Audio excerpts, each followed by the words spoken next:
Jadi kalau misalnya kita lihat di sini, ya IHSG memang cukup, panjang ya tertekan di sepanjang sesi perdagangan dan, dari komposisinya mungkin salah satu yang paling mempengaruhi adalah adanya outflow asing ya, yang mencatat ini ada net sell sebesar Rp648 miliar.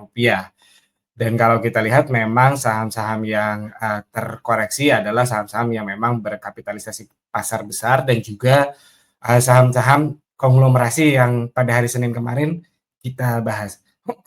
Sorry my friends.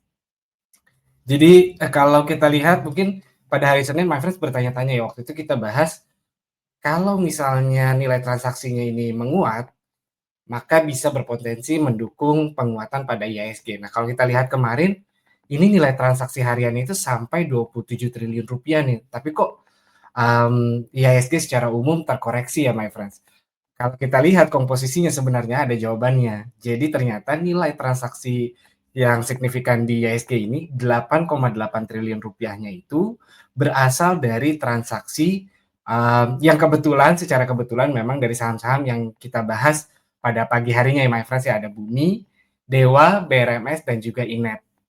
Tapi khusus untuk Bumi, Dewa, dan BRMS atau saham-saham yang terkorelasi dalam grup Bakri ini, totalnya kalau kita hitung itu mencapai Rp8,8 triliun ya transaksi kemarin.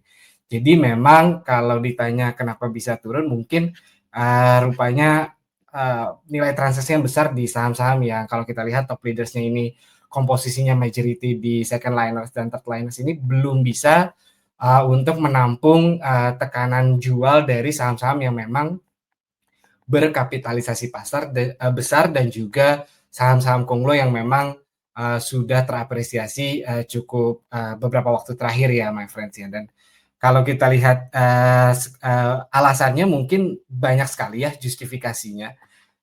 Salah satunya atau 2 di antaranya mungkin, topik-topik yang kita bahas pada pagi hari kemarin, baik dari sisi ekspansi bisnisnya maupun juga dari sentimen positif yang datang, hasil dari, eee, rebalancing global index ya, baik itu MSCI dan, global index yang lain yang kemudian orang berharap atau punya ekspektasi akan adanya inflow yang datang di saham-saham tersebut. Tapi one thing for sure my friends, ini kita mau mengingatkan kalau kita lihat secara komposisi memang saham-saham ini kan termasuk yang, second liners dan, third liners ya.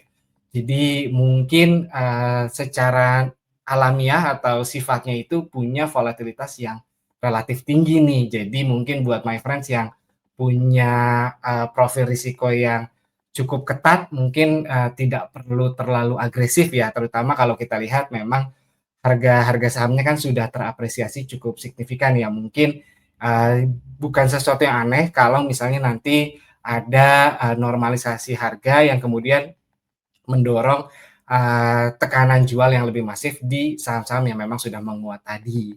Dan kalau kita lihat secara, keseluruhan mungkin IHSG akan cenderung wait and see ya my friends, kalau saya ingatkan lagi terakhir, mmm, ada dukungan atau pengaruh dari global index yang salah satunya itu berasal dari Amerika Serikat. Mungkin secara, umum positif ya karena memang, Senat ini sedang berusaha untuk mengakhiri government shutdown di Amerika Serikat. Tapi dengan adanya rencana rilis data inflasi di tanggal 13 November mendatang, harusnya ini jadi alasan untuk pasar itu mengantisipasi hal-hal buruk atau, sesuatu yang tidak diinginkan terjadi. Jadi kebanyakan harusnya mayoritas pasar itu akan cenderung menahan, untuk mengambil posisi di pasar secara umum. Jadi mungkin, efeknya kita bisa lihat nanti, ya IHSG mungkin akan bergerak cenderung, minimal.